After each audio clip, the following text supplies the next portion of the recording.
números complexos, o conjunto dos números complexos, ele é formado da seguinte maneira, né? Os matemáticos antigamente começaram a trabalhar com as raízes quadradas de números negativos, como se esses números existissem. Mais tarde, né, Leonardo Euler, ele dá o símbolo de i para a unidade imaginária, ou seja, a raiz quadrada de menos 1 passa a se chamar i, ou melhor ainda, i ao quadrado igual a menos 1. Tá ok? Cria-se assim o conjunto dos números complexos. Tá ok? Então vamos lá. A forma algébrica, chamada forma algébrica dos números complexos, que é essa forma aqui, ó, A mais BI, onde nós temos que o A é chamado de parte real, simbolizado dessa maneira, e o B chamado de parte imaginária, simbolizado assim. Tá ok? Então, o número complexo A mais BI, quando o A for igual a zero e o B diferente de zero, tem o que nós chamamos de números imaginários puros. Ou, ao contrário, se o B for igual a zero, né, a gente passa a ter um número real. O que significa isso? Significa que o conjunto dos números reais passa a estar contido no conjunto dos números complexos. Ok? Mas com um pequeno detalhe. Ok? Qual que é o detalhe? Que são essas observações aqui, ó, essa última observação aqui, ó. O conjunto dos números complexos não existe em ordem de grandeza, ou seja, não tem maior e menor, ok? Mas o conjunto dos números reais tem. Então, como é que pode uma coisa, né, que tem ordem de grandeza, né, que tem maior e tem menor, estar contida num outro conjunto que não tem ordem de grandeza? É exatamente chamado de homotonímia, tá? Está lá por uma definição que eu criei, que quando a parte imaginária for nula, eu tenho um número real. Tá ok? Bom, olha só, para vocês, né, observarem aqui, ó, alguns exemplos. 9 menos i. Quem é a parte real? É 9. Quem é a parte imaginária? Menos 1. Não é menos i. Tá ok? Como também, ó, a parte imaginária aqui é raiz de 3 e não raiz de 3i. Tá ok? Aqui, ó, um número real, a parte imaginária é nula. O zero também é um número real, porque a parte imaginária é nula. Tá ok? Então isso é só uma coisa bem básica mesmo. Olha, representação geométrica de um número complexo. Por que tem isso daí? Na verdade, né, quando começaram a trabalhar com essas raízes imaginárias e criaram-se os números complexos, criou-se um problema aí. Será que o conjunto dos números complexos tem unicidade? O que significa isso?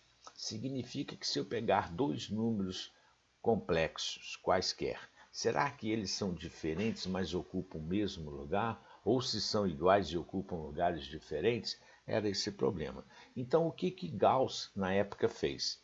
Ele criou um conjunto, pegou um conjunto de todos os números complexos, da forma A mais BI, e criou uma função que associava esse conjunto dos números complexos a um ponto do plano.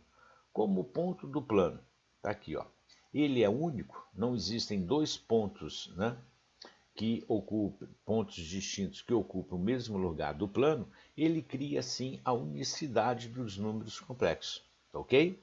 Então, ó, esse ponto aqui, AB, ele passa a representar o número complexo A mais BI. Esse ponto é chamado de afixo, ok? Então vamos ver alguns exemplos. Lá, se eu pegar o ponto, ó, 1 mais 3i, como é que eu coloco ele no plano? Olha lá, 1 e o 3.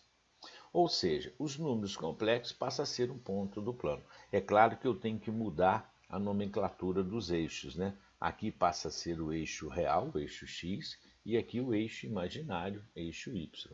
Tá ok?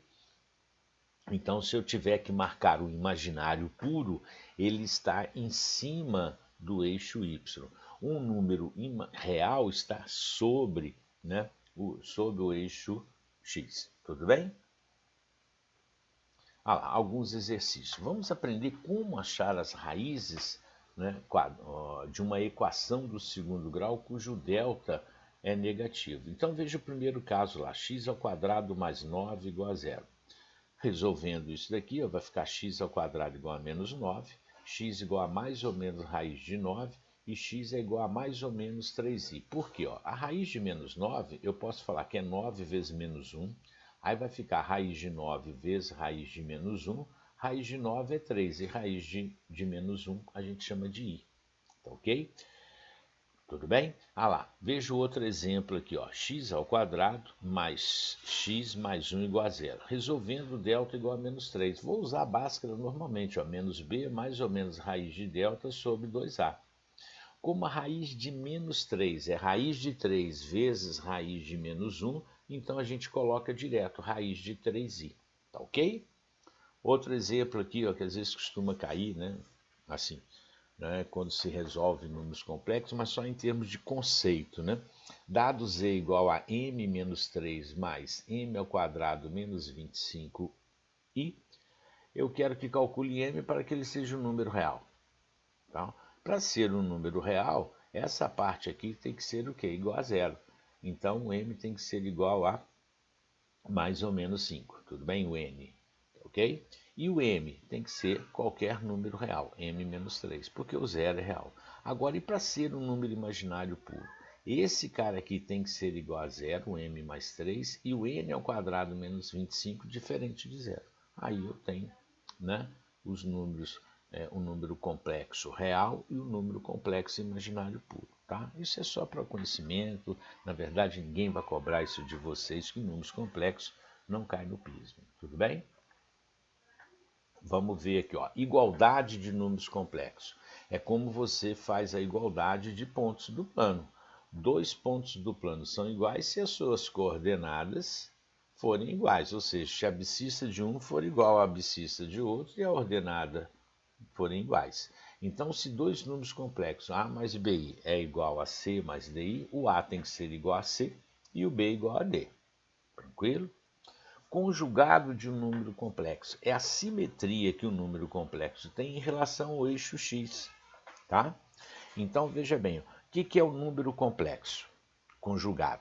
Se eu tenho o complexo a mais bi, o seu conjugado z barra é representado como sendo a menos bi, ou seja, eu troco a parte, o sinal da parte imaginária. Quando eu troco o sinal da parte imaginária, eu crio a simetria em relação ao eixo x. Então, vamos ver o exemplo. Ó.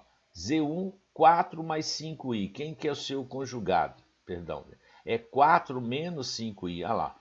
4 mais 5i é o ponto Z1. Olha lá. 4 menos 5i é o ponto o quê? Z1 barra. Então, ó, os conjugados eles são simétricos em relação a quem? Ao eixo x. Então, se eu tenho esse complexo, que é menos 1 mais 2i, o seu conjugado é menos 1 menos 2i. Ou o conjugado de menos 1 menos 2i é menos 1 mais 2i. Veja que os números reais não possuem conjugado, ou seja, o seu conjugado é o próprio número real. Tá ok? Por quê? Porque a simetria dele em relação ao eixo real é ele mesmo. Tranquilo? Operações com números complexos na forma algébrica. É isso que nós vamos ver. Então vamos lá. Somar números complexos é somar parte real de um com parte real do outro. Parte imaginária com parte imaginária. Isso é tranquilo. Tá legal? A única coisa que eu chamo a atenção para vocês é que o conjugado da soma é a soma dos conjugados. Tá? Ah, mas se você não souber, se eu esquecer, você faz normalmente, você soma para depois calcular o conjugado, tanto faz. Ok?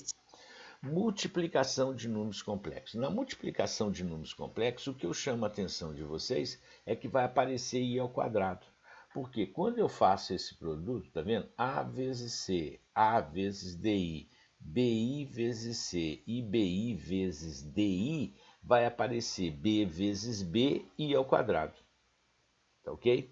Aí este i ao quadrado ele é menos 1. Por isso, né, que o sinal aqui, ó, tá vendo? Muda. Mas olha, é tranquilo. Você vai pegar como fazer, por exemplo, o produto de binômio x menos a por x menos b. Do mesmo jeito. Tá legal? E aqui tem algumas propriedades, ó, que o conjugado do produto é o produto dos conjugados. E que se você pegar um número e multiplicar pelo seu conjugado, você vai obter a parte real mais a parte imaginária ao quadrado. Mas também a gente faz isso por osmose, como eu costumo dizer, tá ok? A gente vai ver exemplos aí. Divisão de números complexos. Como é que a gente divide números complexos? Basta você multiplicar numerador e denominador pelo conjugado do denominador.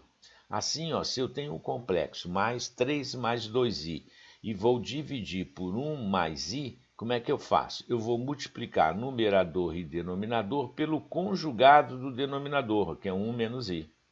Quando eu efetuo esse produto, ó, eu vou ter aqui, que é 1 menos i ao quadrado, que vai dar 2, porque i ao quadrado é menos 1. Ah, como é que eu fiz isso daqui? Ó? 1 vezes 1, 1. 1 vezes menos i vezes 1, i. I com menos i, 0. E aí ficou i vezes i, menos i ao quadrado. Tá ok?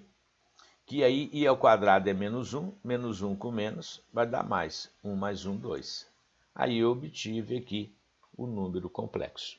Tudo bem? A divisão. Tá ok? Ah lá, potências de i, que é o que é importante para a gente poder trabalhar os números complexos lá na teoria das equações. Veja, todas as propriedades de potência também se aplicam aqui. Todo número complexo elevado a zero é igual a 1. Tá legal? Então, ó, é importante você perceber isso daqui. Ó. I elevado a zero é igual a quanto? 1. I elevado a 1 é i. I elevado a 2 é menos 1. I elevado a 3 é i elevado a 2 vezes i, então dá menos i. Ok? O i elevado a 4 é i elevado a 2 vezes i elevado a 2, que é menos 1 vezes menos 1 dá 1. E aí depois o quê? O i elevado a 5 dá i, o i elevado a 6 dá menos 1, e o i elevado a 7 dá quanto? Dá menos i. Isso significa, se você prestou atenção aqui, ó, os números 1, i, menos 1 e menos i se repetem. Então, ó, i elevado a 8 vai ser o quê? 1. I elevado a 9, i. I elevado a 10, menos 1. I elevado a 11. Tá ok? Daria menos i.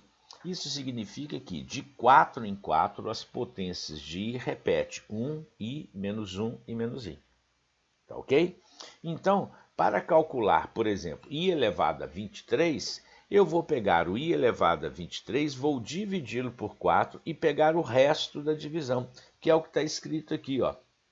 Tá vendo? Ó? 5 vezes 4, 20 para 23, 3. Tá? Então, olha lá. Isso daqui é i elevado a 3. I elevado a 3 é menos i.